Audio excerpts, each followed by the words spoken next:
So yan, welcome na naman po sa Bentex, sa isang video ng Bentex. So ngayon po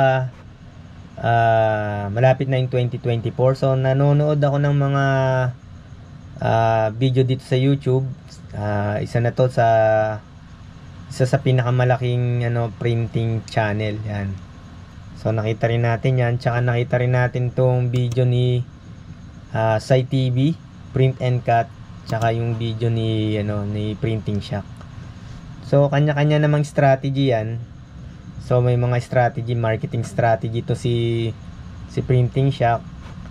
Ito naman si Sai TV, direct to the point yung mga prices ng mga printer yan, pinapakita niya kung ano yung maganda. So kung saan ka kumbaga ma-maximize mo yung pera mo para mas marami kang mabili na item. So ito lang yung konti kong dagdag sa mga video na to. So actually talagang starter printer talaga natin. Hindi mawawala tong So gumawa rin ako ng Excel file. So sa Shopee, ito yung mga price niya sa Shopee. So ito nagkamali ito ng mga 5,000 yan. So natin dito, yan 5,495 pala. So ito yung starter printer talaga, Epson L121. So pagka sinearch nyo naman, alam nyo itsura nito, single function lang siya. So ang Epson L121 design talaga for document printer lang. So syempre kung konti lang yung budget natin, ito yung bibili natin. Kaya lang merong mga modification, kasi ang unang-una nating mararanasan dito yung roller marks o yung shark teeth. So nagagawa naman ng paraan yan, may tinatanggal yung sa paper feeder, inaalis yung pizza roller. Kaya lang may mga effect din yan. So minsan magre-rainbow yung dulo niyan, hindi siya kasi wala nang kumakapit dun sa papel. So yung susunod na printer na starter, itong Epson L3210 yan, o yung kaparehas niyan, may kaparehas niyan L3110. Ganito yung itsura ito yung susunod. Ito yung Epson L121. So sa Shopee, ito Shopee Mall to, kasi pag Shopee Mall mas siya kumbaga hindi naman yung legit na sinasabi, pero meron din namang mga shop na talagang ayun, maganda yung feedback niya. May mga shop din naman na ganun. So ito ang presyo dito 5,495. Yan yung pinakamurang Epson. So yung susunod tong Epson EcoTank L3210. Ito yung merong scanner pero wala siyang wifi. Yan. Ang presyo niyan 8,795. Nandito sa Excel file ko. So ilalagay ko na lang yung link nito dyan sa video description. Yan. Ito pwede ka na dito makapag-scan, photo printing. So kung itatanong nyo yung kapal ng papel, pag mga ordinaryong photo paper, ang magagamit nyo lang dyan mga around 180 GSM. Same din nitong L121. Tapos kailangan mong i-modify yung shark teeth. So meron ata akong video dyan. Pag hanapin ko na lang dyan, ilagay ko dyan sa yung link dyan sa may video description o kaya sa comment section. So yan, yung susunod, pwedeng bilhin natin tong Epson EcoTank L5290. So meron din mga kaparehas nito na may wifi. Yan, 13,000 yung halaga dito sa sa Shopee. Merong Epson L3150 na may wifi din. Ito meron siyang control panel sa harap. Ayan Ayan yung control panel. Yan. Ayan, ang lang pala nito, meron siyang ADF. So yung ADF, ano ba yung ADF? Yung ADF, automatic document feeder. So pwede kang scan dyan.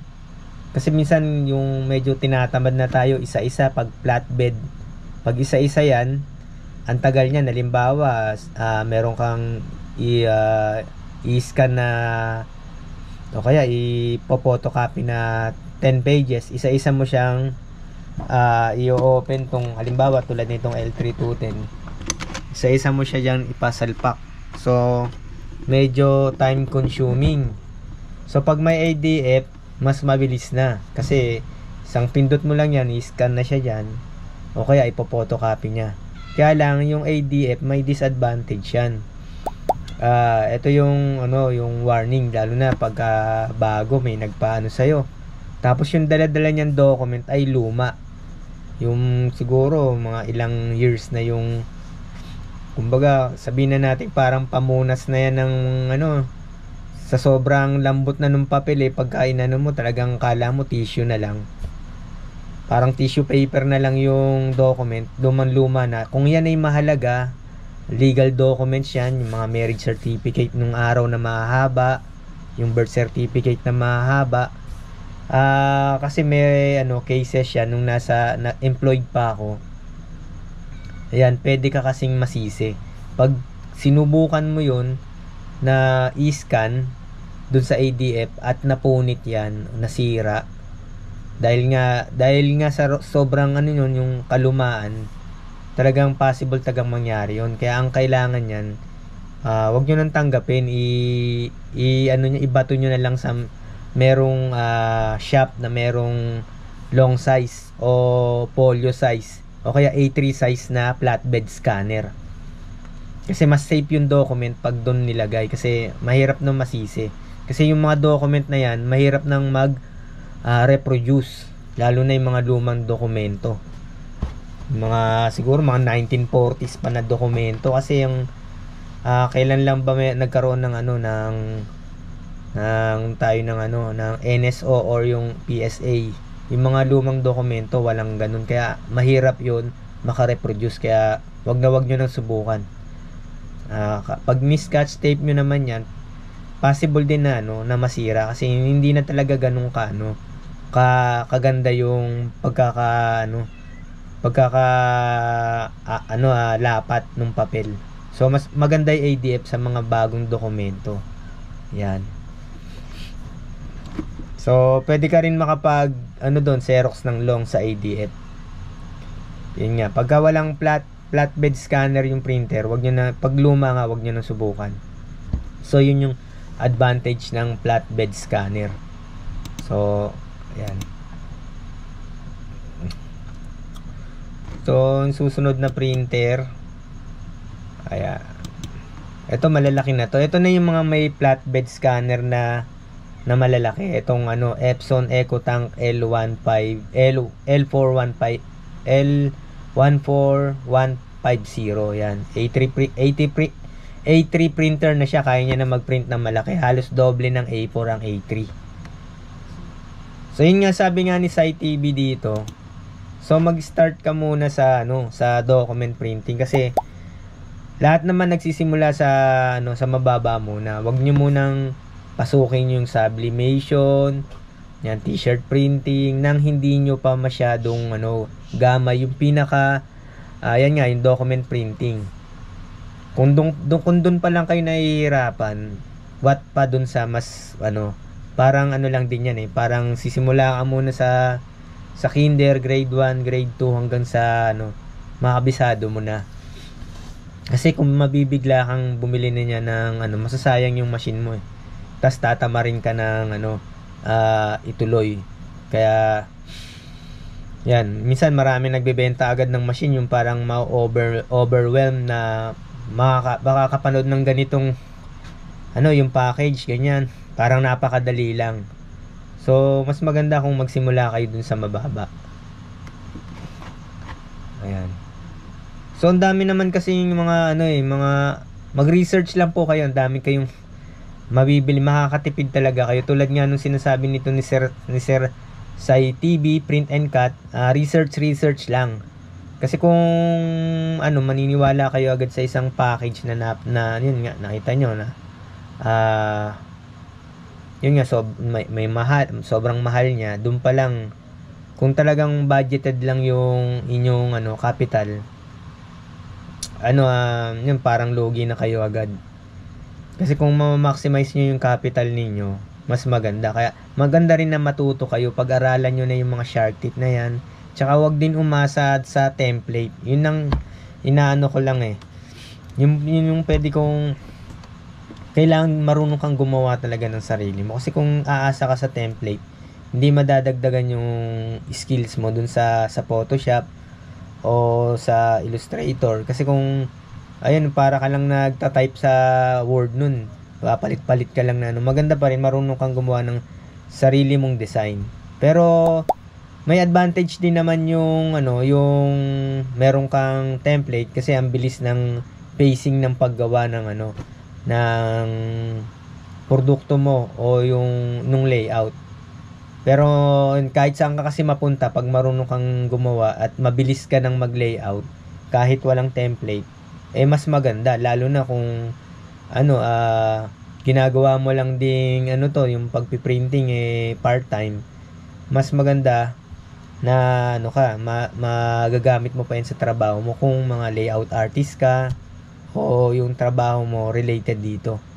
So maganda talaga na marunong ka talaga na mag-layout. Tsaka hindi naman din kailangan na sobrang galing mo na. Basta yung kabisado, medyo nakakabisado mo na lahat yung function ng mga tools sa Photoshop. Yan. Tsaka yung pag lalagay ng size ng papel, yung iba kasi layout lang ng layout.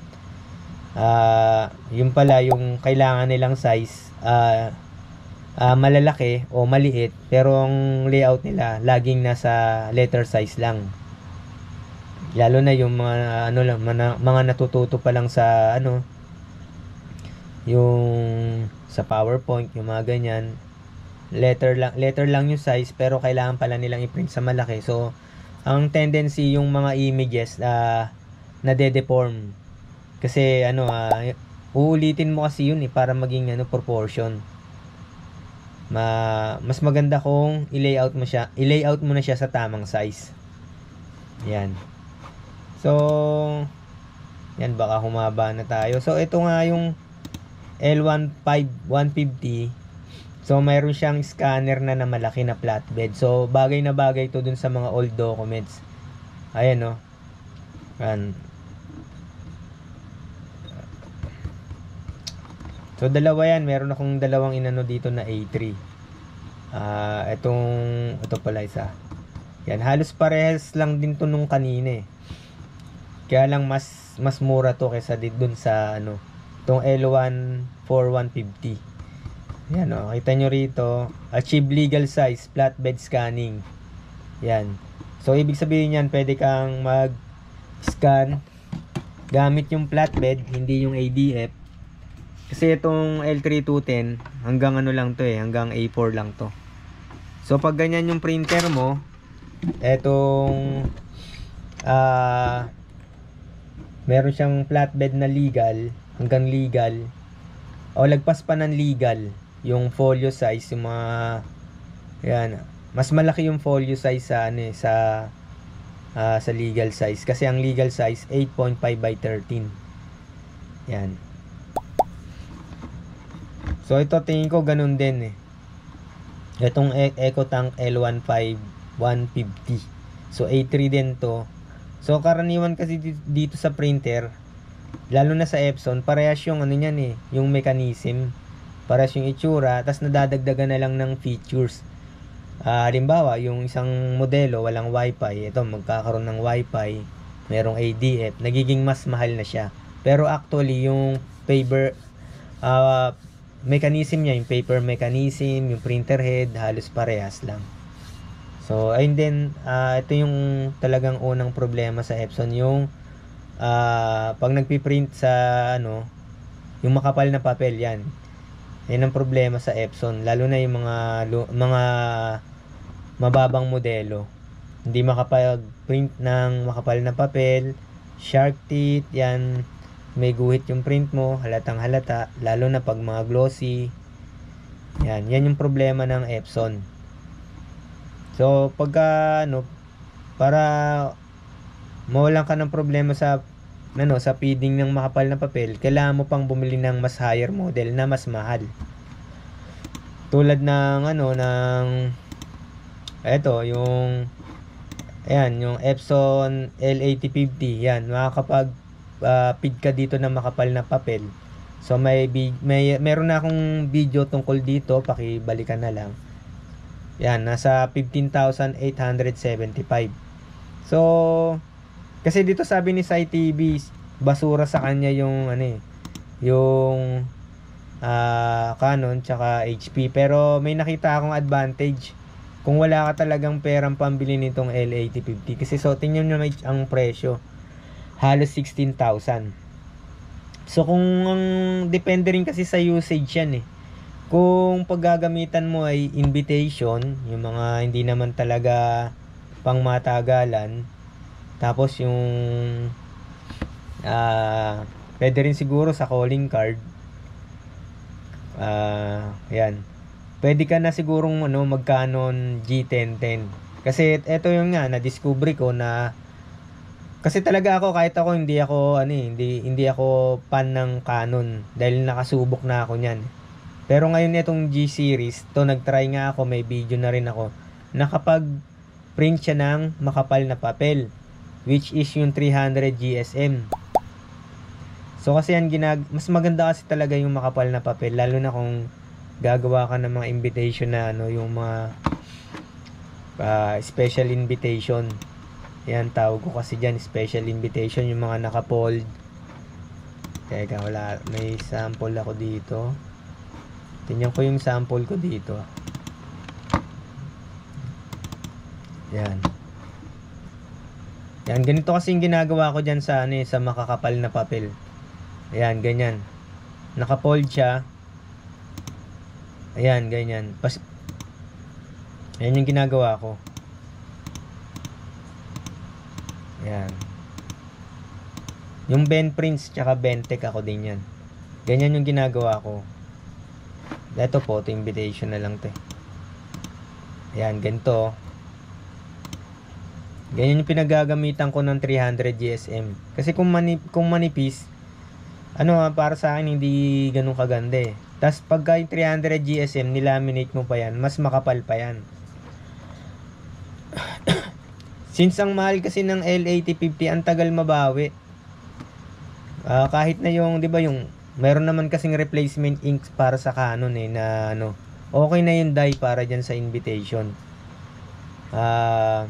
Tsaka sa Canon kasi yung ink niya, yung black pigment na yon. Ayun nga lang, talagang napaka-versatile ng ng Epson. Pwede kang gumamit ng ibang ink sa printer niya. Yan, na hindi masyadong maselan. Kaya lang, syempre, lahat naman ng printer, basta gumamit ka ng replacement ink o ibang ink, mawawala na yung warranty nun. Kaya do it at your own risk na lang. Yan. So, ito pala may na-discovery ako. Yung Epson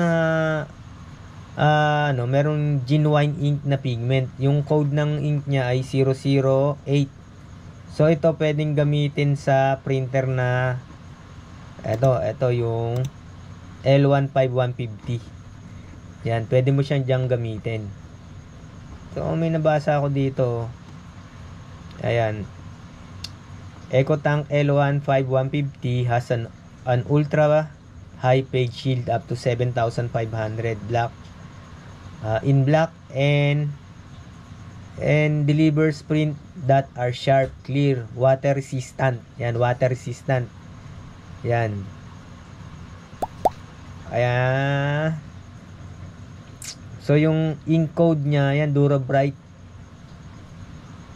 So pigment na lahat ng nung ink. Tingnan natin. Hindi ko masyado mabase. Ayan. Durabright ET. So nabasa ko dito 008 yung code ng ink niya. So pigment na yung original ink nito. So alam naman natin kung ano yung advantage dun sa mga sa mga marunong na. Alam natin yung advantage ng pigment. Hindi siya mabilis kumupas, tsaka pag nabasa, papatuyuin na lang. okay na naman. Yan. So hindi ko na pagkakahabaan tong video, baka maumay na kayo. So ito yung ano, ito replacement to kaya mas mura. 159 lang to 500. Kapag pinindot mo 199. Yan, ayun yung mga presyo nung ito yung original Teka, nakita ko dito. Ito original ink. So may kamahalan yung pigment ink na original. Ano, yung black 860, 690 yung mga colored, no? So ang mahal. Kaya lang siguro maganda yung quality nito. Baka hindi tulad nito ng mga Koyi at Hansol. Kasi orig ink to Yan. Yung presyo nga pala nung Canon G1010, 5,760. Kasalukuyang meron ako nito. Ginagamit ko lang sa makapal na papel. Kasi ayokong masira agad. So ito nga, naka-ano na siya Yan, pagkatapos kong gamitin, pinaplastic ko na. Ganun na rin itong isang para hindi pasukin ng alikabok. Yan. Yan, naka-plastic na. Pinaplastic ko na yung printer ko pagkatapos kong gamitin. So, pag kailangan kong ito lang yung printing. Tapos meron pa akong isang printer na walang takip, yung L121. Pag kailangan ko ng talagang basagan, yun yung ginagamit ko. So, yun yung advantage talaga ng Epson, talagang subok na subok. So, ito masusubukan ko ngayon tong Canon kung tatagal sa akin. So, may nakita naman akong na printer head nito, yung cartridge na mura dun sa AliExpress. So, nasubukan ko na rin kasing umorder sa AliExpress. Okay naman yung printer head nung Epson L120 o L121, pwede rin sa L3210. Nabili ko lang ng wala pang 600 pesos yung isang head. So yan. So na-discuss din ni Sai TV yung tungkol sa sa photo yung magandang photo paper para sa akin. Kasi kung nag-Epson L121 ka, L3210, so ang gamitin mo na lang photo paper, yung mga resin coated o mga RC satin, RC woven, try nyo rin yung RC glossy, whether man yan, yung Koyi or Yasen. So ito dito sa sa link ko, ito sa Excel ko nandyan may RC satin Koyi, Yasen RC satin. Ito yung link. Mas kasi pag mga resin coated, mas medyo minimize o walang guhit. Pero sa L121 kasi medyo problema talaga yung feeding nun pag nagre-rainbow. Kahit 260 GSM, kinakain din naman itong L3210 ko. Pero sa L121 o L120, kinakain din naman, kaya lang ngayon yung problema. Yung paglabas bandang dulo, minsan papaling yan. So kailangan mong linisin o kaya totally alisin mo na yung yung paper guide, yung parang mga shark tape. So madali namang yan, alisin yan. Ang daming tutorial sa YouTube. Yan. So yun lang mga ka-printing. So ang haba na kasi 20 minutes na. Sorry, napahaba na naman, baka maumay kayo. Hanggang sa muli na lang. Maraming salamat. Huwag natin kakalimutan mag-subscribe sa Bentech.